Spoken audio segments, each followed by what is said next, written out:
Yes, a lovely Wednesday morning to you guys. It's the 28th day of May 2025, and we're very honored and happy to be in the studios this morning. I start the show properly by telling you guys that every day above 6 feet is a good day. So, welcome. This is Whatzup on Gati Television, a show that was made for entertainment and for them see the Gen Z's age between 16 to at least 26 or 27. But we always say that if you want to enjoy the show, if you're young at heart, all right, age knows no boundary and differences, so it's okay to be able to watch and enjoy the show.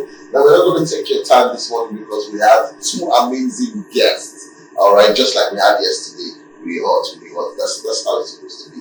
But yes, we have someone who's right here with us who's been doing so much for movies, music, and entertainment. And the truth is, if you understand what Whatzup is all about, we at Entertainment Hub on television, we give it to you right and direct. If you're viewing us for the first time and you're asking yourself what's the show all about, Whatzup is a show that does movie review, we do fashion and style, we do celebrity gist and gossip. That's towards the end of the show. We also do what we call the icing of the cake, where we have elite celebrities coming to the studios to tell you about their life's work, their journey, challenges, and everything they've been able to face in their lifetime. And this all sums up to adventure, hard work, vibes, sweetness, and all-round entertainment. Now, before we continue with the show, I just want to say we have two big birthday shout-outs this very lovely morning. This one is Linka Junai. I want to wish you a happy birthday on behalf of Whatzup, on Galaxy Television, and the whole crew. Now, this one is coming from your very own person, calling Ralph right here, and he's saying, happy birthday to you. So we intention and happy birthday to you. We love you from the bottom of our hearts. You do so much to put smiles on people's face. Keep it up. The next one is straight from our heart as well. It is from Crown Adebeshi. Happy birthday to Juliana.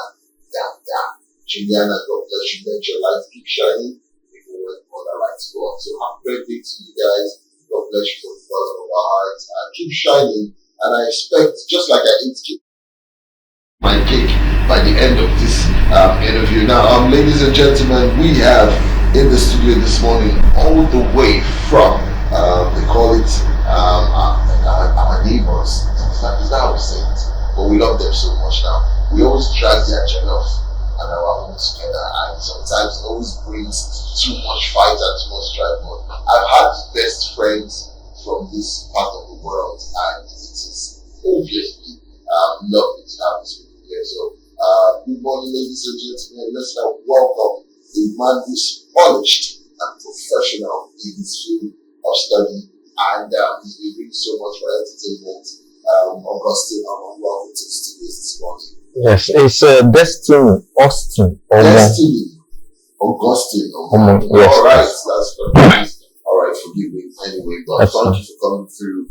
We've done business. We've enjoyed you in this part of Galaxy Television. So you're home. This is your house. So enjoy yourself. Thank you. Let's talk about who you have here. For some of you who don't know who he is, his works are testament to his range of versatility.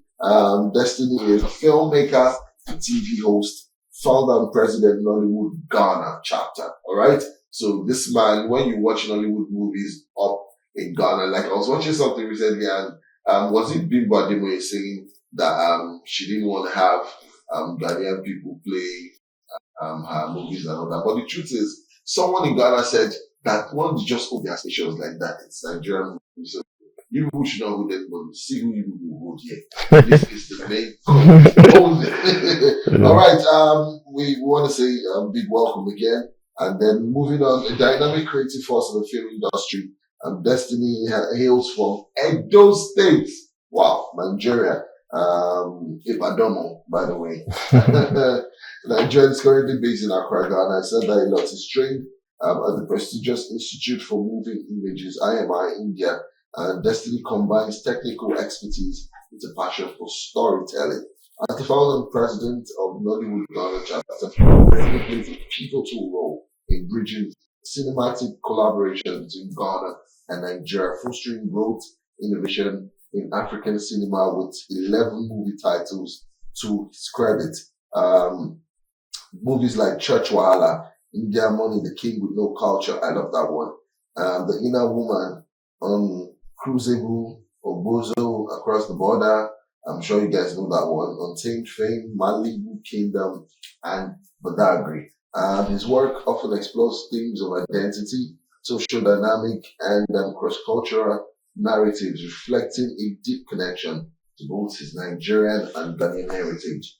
Of course, a visionary leader and storyteller, Destiny continues to elevate African cinema on and in the global stage. So, welcome again, Mr. Destiny, to the studios this very beautiful morning. Now, you're a Nigerian filmmaker. What's motivated your movement to Ghana? And so far, has it been? Thank you very much. I went to Ghana first in 2008 during the Nations Cup, African Nations Cup. So when I got to Ghana, I realized that it was a peaceful country. And that was the period the film business was booming in Ghana. That time, film was oil money. So, and a virgin place to produce, and they have this constant electricity, which every producer wants to take advantage of. So those were the things that I went to Ghana.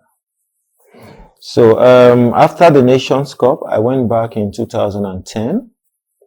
So I decided to see what's happening around. So I got a job on Crystal TV as a movie analyst, where I analyzed film. So that was my first job in Ghana.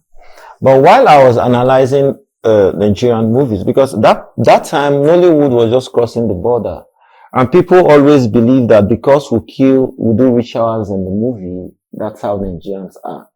So we had to come on TV to tell them the difference between everything we do, how they are not real, and all of that. And I was a very strong critic of the way people do films in Ghana. Like, we can do it better. So, after 4 years on Crystal, I told God I want to start producing so that at least I can start correcting some of these things that I feel is not correct. So I did my first movie in 2015 as a young producer. And since then, by God's grace, I've been able to do an average of a movie per year. So that has been my journey so far. All right, that's a very good journey. It's wonderful. And it moves me to the next question, which is in the line of work that you decided to take on, which is movies, filmmaking, and all that. Who is that one celebrity, actor, actress, or, in the world of entertainment, you can only, it's best to say actor, whether they're male or female.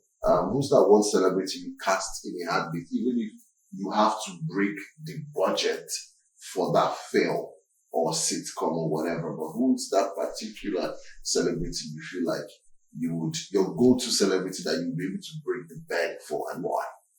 RMD. Oh, that's a good one. RMD. There are people that before coming into the film industry, I have always wanted to work with.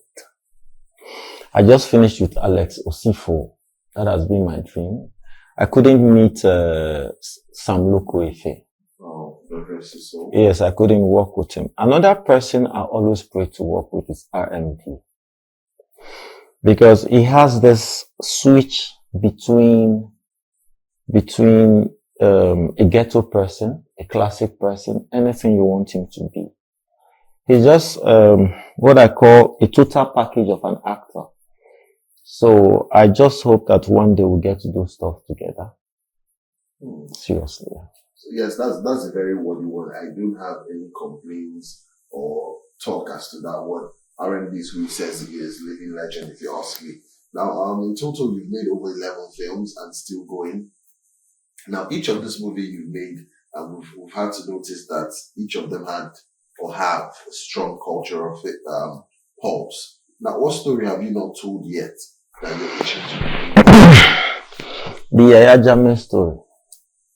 Please, intimate us on that story. Yes, I had the privilege of working in a radio station while Yaya Jammeh was president of the Gambia. At that cost, I went behind bars. because you would not say something that Yajame don't want to hear. Going behind bars, I met a whole lot of people who are no longer alive, who I spoke to personally. When I left Gambia, I heard they've been executed by the president. So I have so much information about them that I would play in a movie one day. And that is the biggest story I have never been able to tell. And I hope one day I'll be able to tell it. Now, being in jail at that point and seeing all that happened, how did it motivate or inspire you to become the movie maker you are today? Yeah, the thing is, I am somebody that speaks my mind even when I'm hosting my show. So it wasn't a big deal because the High Commission came for me, saying that this man is actually doing what he has to do and we have to protect him. So it gave me this sense of, okay, you are safe, you are protected anywhere you are.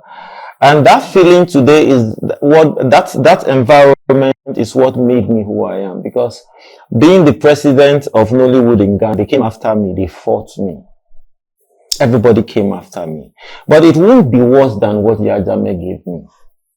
So it was, I'm just like someone that has seen 99. I'm no longer afraid of 100.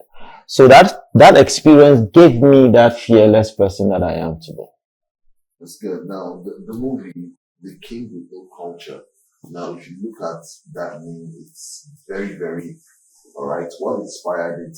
And what kind of conversation were you hoping to spark with that?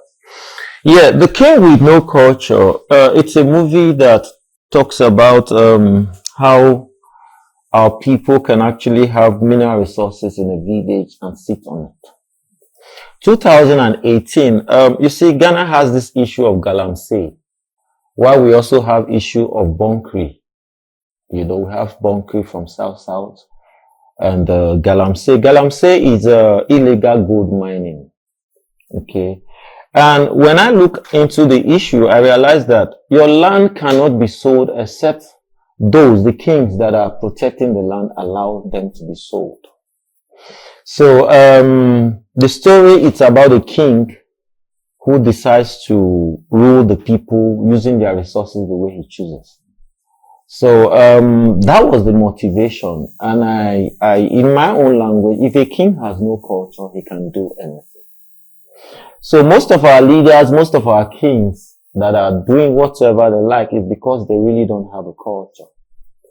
Because culture is like a moral stand, what you believe in. As an African man, that's something you can never do, even there's a gun on your head, yeah. So when a king don't have culture, he literally can sell his people. So that's where it came from. Now, digressing, we'll move to Nollywood as a whole. You have some of our living legends now going through the most. We've lost Mr. Ibu to illness and sickness. We lost Sam Loco. Now, the thing is, you see some of the men come through, especially the legends, to say that they need money. Amechi Munago, we lost him to God rest his soul. And they said, their Siko, let's do go for me for them. Let's donate to this, let's donate to that. Is it that they're not being paid well? All right, in the industry, or they get paid well, or they're just overspending or underspending, or what do you think the problem is, and how can we curb it? Okay, I'll speak as a filmmaker, I'll speak as an actor too, I'll speak from my mind. It may put me in trouble, but I don't care. You see, the problem may not be the actor himself. As a government worker, you do have retirement benefits. Acting or we creatives are those that don't have retirement benefits. No matter how you make the country happy, no matter what you do in your prime, when you are off the screen, nobody remembers you. There is no package that will say, okay, when this man grows old, there's something he's going to live on. My brother, let's be realistic. No matter the amount of money you make as a young man, if you don't have good family to manage it, your old age will be so dirty as if you never make money. Now, as an actor, we are very careless people. I'm sorry to say that. We are people who live by the day because you just want to happy. You just want to be happy. That's something people don't see. There's a lot of depression that goes into creativity, people being creative. So we need a system whereby the industry can say, okay, you are making ABC. We are keeping 2 naira, 5 naira as an insurance in case anything happens to you. We have that problem. The head of guilds, when you speak, it's not as if they don't know, but it's something, I don't know whether it is a system error, so there must be that policy of reserving whatsoever an actor is making. And again, royalties. I make a movie as an actor, and you pay me the peanuts you pay me, okay? The producer go with the movie, I don't get nothing again. Even if you go to make 10 billion, whatsoever you make, there's no system that brings royalties to me. It's a problem. It's a big problem. Not until we make that system whereby, apart from what are being paid on set, when movies are made, you see, you talk of Mr. Ibu now. Mr. Ibu, if I'm not lying, he should have up to 100 titles to his name. Just imagine there's a system whereby you are making, even if it is 10,000 naira annually per title as royalties. My brother, will you sit on the wheelchair looking for arms? So these are things we must look into. All right, these are topics we must definitely look into, and it still buttresses on the point that a lot has to still be done. Now, also in the category of movie makers and filmmakers, we want to talk about the female folk. A lot has been said. Women come out to say they get whatever for movie roles, and the directors or producers come through and they say, hey, before you get this role, man, you have to do this, you have to do that. Now, I interviewed an actress on this same space, and she said something that she was just going to say what she wanted to say here. But the truth is, she actually said it wasn't a thing, that it wasn't happening, that there's actually a stereotype.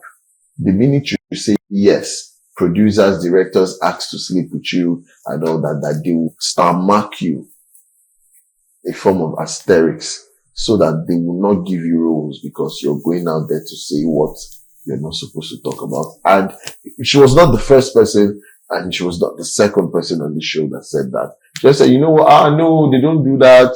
There's nobody, everybody that does that gets roles because they know what they're doing. But sometimes, you look through the movies, especially on YouTube these days, because everybody's trying to make money off YouTube, and you see low budget acting from very beautiful actresses. They're very fine, but when you see how they deliver their lines, you're like, who carried this one come here?